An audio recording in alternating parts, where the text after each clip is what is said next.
What's going on, everybody? Welcome to the next part of Card Shop Adventures Japan Edition. Today we are in none other than Nagoya. This is one of the bigger cities in Japan, and there is a huge card shop here that I want to visit, as well as obviously we're going to go see the book-offs, the mandarakes, and all other card shops in the city. We're spending 3 days here, so there's going to be a ton of content. So without further ado, let's get into it.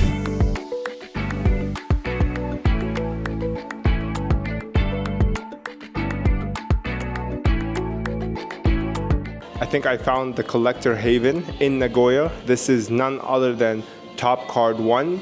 They allowed me to do a video on their stuff, so I am super excited to show you guys what they have. We're gonna start off with some figures. I showed you guys this before at Ami Ami. This is super impressive in my opinion. Like, it's actually massive. Kaiba statue. We have enemy controller as well as Pot of Greed. Now these are Bandai and they're both licensed. That one is licensed as well. I don't believe this one is, but it's still ridiculous anyway. It's so beautiful. A Korean uncut sheet. This was released for the 25th anniversary. I believe they released another one this year for the 25th anniversary as well. This goes for a pretty penny. You can see here it goes for around 600,000 yen, which is about 5,000 USD. Quite rare, very hard to come by, but it is Korean, so like, I'm not sure how much value you put on that. It's not for me though. Moving on here, we have Kanon, the Sword Mistress. This was awarded during the 20th anniversary, and this is one of the highest rarities for this card. It's very impressive, and you can see the price tag is no joke. This is about $13,000. So, and because it's sealed, you can see it came out of the 2018 decks. So this was a lottery type of thing.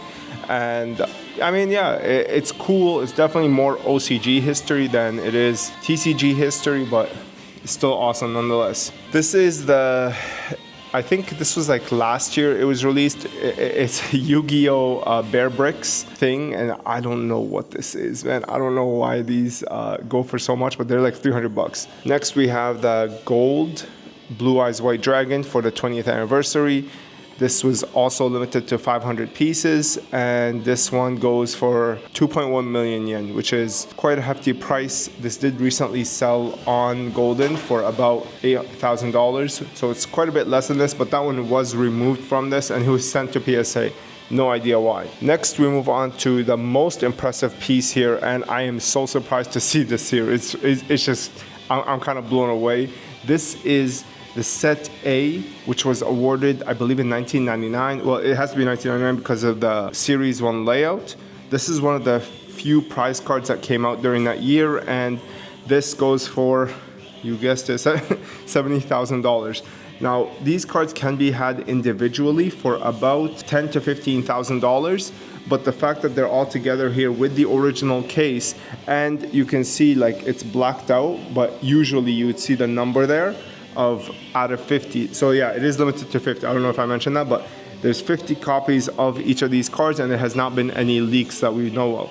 Here we have 10,000 Dragon. I mean, yeah, you guys know about this one. It's not really that special to me. It's cool, but it's nothing that crazy. Behind it though, we have the Movik Gold Sarcophagus. Now that sarcophagus, as well as the Millennium Puzzle above, were released for the 20th anniversary as well. They're extremely old. You can see this one has like some deterioration on it, and all of them have that. It's quite a rare piece. It goes for a few $100s. The puzzle is not as expensive. It goes for like maybe 100 bucks, but still definitely cool. And I have both of them, and I think the sarcophagus is definitely the better piece. This is the newly released Millennium Eye. It looks kind of cheap to me. I definitely like the matte brushed metal look of the sarcophagus more than the glossy plasticky look of the rod. Here we have starter box, and we have a price of, what is this, like 2,500 USD. This is actually not bad because I'm looking at it right now and I don't see any dents. Oh, actually there is some fading in the back there. You see that? That's the main issue with these. It's very, very hard to find these mint. Even like the non-theatrical version. So the theatrical I covered in a video, but the theatrical would have like a sticker at the top left of the opening there that says theatrical release. Inside of it, it has exclusive cards, but this is the non-theatrical. This is still very, very rare and very hard to come by. And it's even harder to come by in mint condition. So I don't think the price is that bad at all, to be honest. I think most of these, the price is not bad. I mean, this one, I personally would probably pay like 40K, but obviously I'm not the target market here. We have ultimate rares, and not only ultimate rares, PSA 10s, Victory Dragon, Mercuria Destructor, Barrel Dragon, Jinzo. And the prices are extremely competitive, guys. Like, if you look on Mercari, Jinzo goes for exactly 600,000. The fact that they're pricing them like this is a really, really good thing, man. I really appreciate that. And yeah, I mean, what more can I say?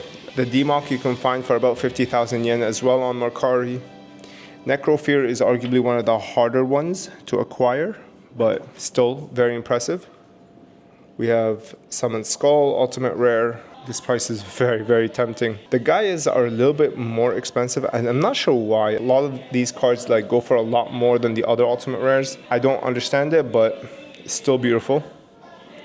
Here we have Red Eyes, we have Beast Skull in the back, as well as Exodia Head and Chaos Emperor Dragon. And who the hell cares about Kaiser Glider? But we have Red Eyes here. And then we have Blue Eyes, Ultimate Rare. We have the purple version as well as the Blue Luster variant. Very, very beautiful here. Obviously, the price tag is absolutely crazy here between the two. It's like literally almost double the price. But a lot of Japanese collectors covet this one more than this one. I personally like either. I don't really care that much. We have Labyrinth of Nightmare Dark Magician. Again, very competitive price. We have BLS. This one's a little bit high. I would rate this at about like 150,000 yen, which is about like 1,000 USD. This is actually exactly what market price is for this. Yeah, like these are very, very well priced. All these guys, highly recommend them. Like if you're stopping here, this is a must-see store.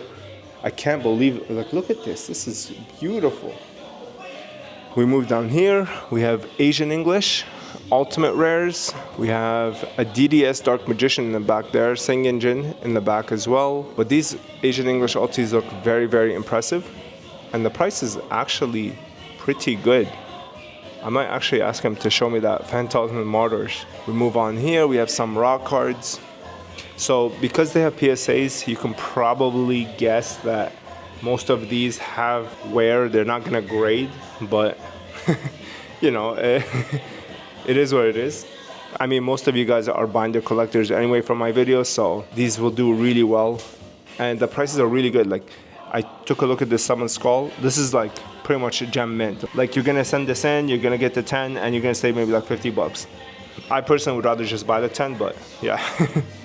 We move on here. We have Zoa, sealed promo packs. We have some 20th anniversary stuff. And then we have more 20th anniversary stuff. We have a Spell of Mask booster pack. We come down here. We have the Millennium box. This is quite old and it's definitely gone up in price. We have some FMR sealed booster packs. And the reason you might be asking why there is a difference in price is because these are not guaranteed promos. So like if you don't have Red Eyes Black Metal Dragon on the front, you were not getting it in that promo pack, right? So you need it to appear on the front. We have Firewing Pegasus, again, extremely competitive price. We have Blue Eyes. What is this acrylic case? This looks gorgeous. Gotta ask them about this. And then we have some tokens and stuff. 2017 sealed envelope. I have one of these actually, and this price is very good. Wow. We have a sealed PSEC Dark Magician, and then we have Blue Eyes Alternative Dragon. Nobody cares about that. Come over here, One Piece, man. You can see like how One Piece is taking over, bro. Can't believe this. And this is everywhere, by the way. Like I'm looking at so many stores and Yu-Gi-Oh is falling off. Check this out. These are playable cards. So there's not that much value here, but these are 20th anniversary boxes that have the ability to pull the Starlight Rares or the 20th anniversary Secret Rares, which is really, really cool in my opinion. These are very hard to come by and you can see they've gone up in price, pretty much doubled. These are the structure decks that I was talking about where you can win. You can literally open these and get a G3. Now, the reason that these are wrapped in thing is because they've already opened them to check. And that's why they're $32. But if you look at the ones that are not opened and they're still sealed, they go for a couple $100s, man. That Gambler's Premium goes crazy. Then we come down, we have Millennium box, we have Prismatic God box, we have a sealed DVD with the 20th anniversary DMG inside. And then we have some sealed 20th anniversary playmats. These are, I believe, the obelisk. Come down, we have some sleeves and a playmat for the 20th anniversary. This is very impressive, I can't even lie. Check these out. I'm pretty sure these are like signature cards or something like that, which is like, I think they go crazy. But yeah, check this out. Beautiful stuff. So yeah, that is Top Card Game Shop. Probably one of the most impressive stores I've seen since Fuku Torika. Let's go to the next one.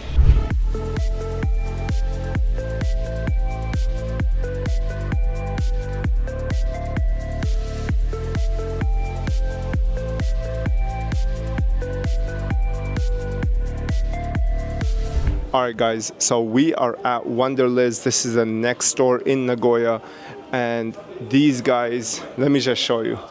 So we're gonna start off with PSA 10s in the back. I mean, the World Championship 2018 Dark Magician. We have the 20th anniversary Dark Magician Girl. We have IP Masquerena 20th anniversary PSA 10s for both. IP Masquerena is a little bit high, but this card itself is dumb expensive in the first place. We move on to the Tokyo Dome Blue Eyes and the Tokyo Dome Dark Magician, which are so impressive in person, bro. Like, I cannot believe how good these cards look, man. Highly recommend them to Blue Eyes and Dark Magician collectors. I mean, dude, look at the shine on that Blue Eyes. Gorgeous. Next, we have Duelist Legacy complete set, 428,000. Starter box EX. We have some premium pack, some structure decks. These are all Tokyo Dome stuff. You can even find Tokyo Dome stuff here. We come down here, we have the World Championship envelopes, 2019, 2018, as well as 2023. We have a Jump Festa Blue Eyes White Dragon. We have a sealed Jump Festa. Holy smokes, that's sick. This one comes out of the deck that I told you guys about in the last store, right? Like that other store, they had those open decks. Those give you the chance to get a Jump Festa that's sealed on the inside. Really, really sick. We have BLS Get Campaign, PSA 10. We have these acrylic lucite that I told you guys about before. And then check this out. They have Doriato PSA 10 and Harpy's Pet Dragon PSA 10. These are Asian English. These are not TCG. Super important to differentiate. Next, we have the same Blue Eyes that we saw in the past, in the last episode. Very, very impressive card. I'm not sure what this one is, to be honest with you. I don't know what this is. I would love for somebody to enlighten me on like what this card is supposed to be and why it's so expensive. We come up here. We have a Red Eyes figure, gorgeous. Joey figure, mid. Obelisk figure, gorgeous.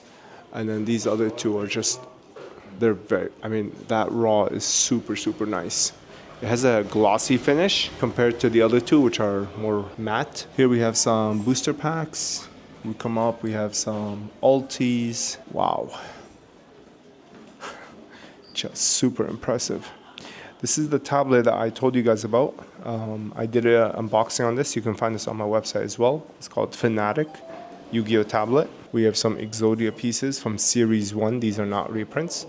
We have a reprint Dark Magician. We have Gaia, starter box. Very, very impressive. Holy, look at the collector side of this store, man. Come up here, we have some Series 1 still. Flame Swordsman, this is a promo. Very, very nice. Some more altis, we have some more Series 1 and Series 2. Come down, we have some Bandai cards.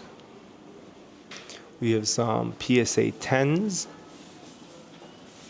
Very, very nice. And then we have some English cards. Huh.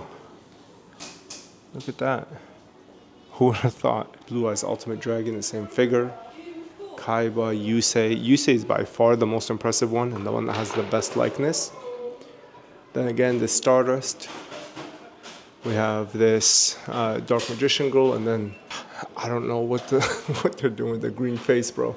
I don't get it. By the way, guys, they have this playmat here, which is, as you can see, like over $10,000.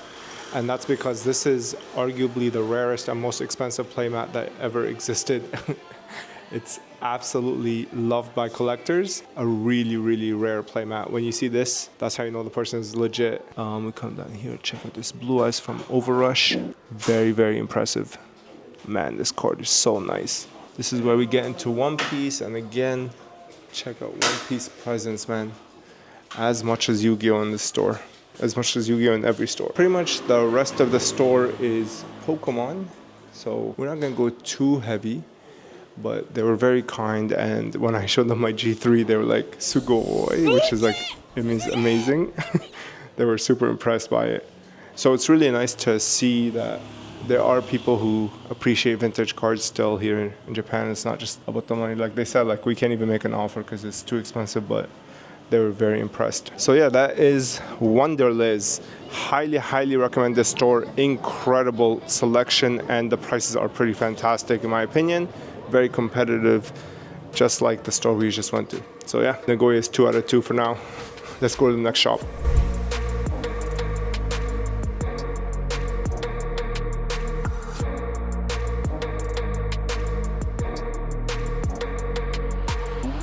Alright guys, so we are at the last stop of the night. This is Card Shop B. I raved about them in Fukuoka. I said that they were the best shop in Fukuoka, and we're gonna see just how good they are compared to the last 2 stops that we had, because the last 2 stops are probably some of the best stores I've ever seen. So let's go inside. They have a ton of inventory for limited edition cards. Obviously what I mean is limited edition pack 1, 2, and 3. Beautiful ultra rares. And then these cards here, they have ultra rare foiling but with secret rare text.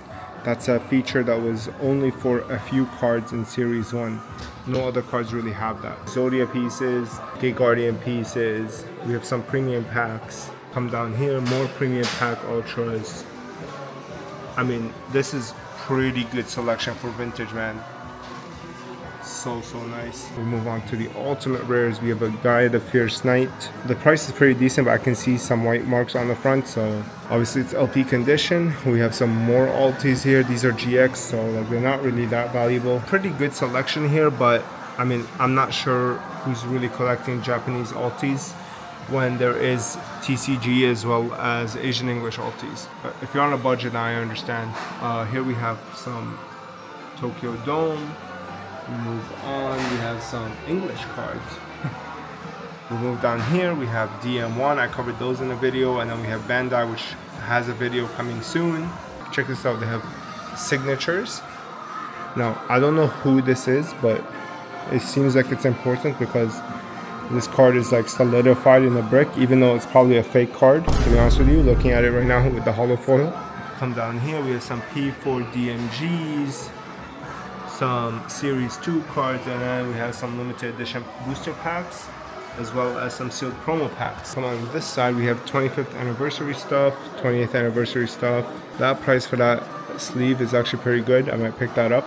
Also, they have the Precious Collection box, and that price is actually pretty competitive. Come down here, we have Gemini Elf. Also, we have some 20th anniversary stuff. Very cool. Structure decks from Tokyo Dome, some booster boxes, some limited edition packs, some pretty cool OCG exclusive sleeves. Come down here, more sleeves, playmat. I might pick this playmat up, it looks really badass. We have Harakti sealed, Amatsu Okami again. We have the Winged Dragon of Rockhorn. We have Dark Magician Gold Stainless Steel. I might actually buy this. This actually looks so good. And then we have Blackluster Soldier. I might pick up this Flame Wingman as well. Really nice artwork. Yo, these playmats look so cool. We have Obelisk sealed, 20th anniversary. Now, remember when I was at Fukuoka, the guys over there didn't let me record. These guys, they did allow me to record, so I'm going to show you the amazing accessories I was talking about. So these are the backgrounds that you can put on your cards. Okay, now the Fukuoka store had way more options, but these end up looking like these, and these are thick, guys. Like, look at that. Look at that acrylic, it's so massive. It's super impressive. I think if you have some Grail cards, I think these deserve it. And they have a huge selection. These are called C2 Factory, as you can see. And again, they have a massive selection that you can use. Really awesome stuff, in my opinion. Like it looks really premium. So yeah, let's Card Shop B. I don't think this is a dud of a store. Definitely has some cool things, but I definitely think that the other two stores had way more heat. All right, guys, so that was Card Shop B. Definitely not a bad store by any means. Highly recommend it. But compared to the rest of the shops that we visited today, it wasn't packing as much heat at all. But it is getting late, so that's going to be the end for Nagoya Day 1. Stay tuned for tomorrow, though, because I'm going to be visiting more card shops as well as touring the Death Note exhibition, trying to sneak you guys some footage because I don't think they're going to allow cameras in there. But that's pretty much it from me. If you guys want to support the channel, hit the like button, subscribe, do all that good stuff. And if you want to support me further, you can pick up your own binder as well as sleeves from strictlysealed.com. Every proceed goes towards me bringing you guys more videos. So I'm signing out for today. I'll see you guys in the next one. Peace.